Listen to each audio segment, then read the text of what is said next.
عن أبي هريرة قال قال رسول الله صلى الله عليه وسلم من كذب علي متعمدا فليتبوأ مقعده من النار। যে ব্যক্তি ইচ্ছাকৃতভাবে আমার উপর মিথ্যারোপ করে সে যেন নিজের ঠিকানা জাহান্নামে বানিয়ে দেয়। তো হাদিসটা আছে সহিহ মুসলিম 4 নম্বর হাদিস, আবু দাউদ 3653 নম্বর হাদিস।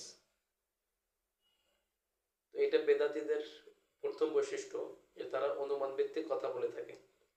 তাদের 2 নম্বর বৈশিষ্ট্য হচ্ছে কুপ্রবৃত্তির অনুসরণ করা, খায়েশাতের অনুসরণ করা। বেদাতীরা সর্বদা নিজেদের কুপ্রবৃত্তির অনুসরণ করে থাকে। এর জন্য তারা ভালোকে মন্দ এবং মন্দকে ভালো হিসাবে দেখে।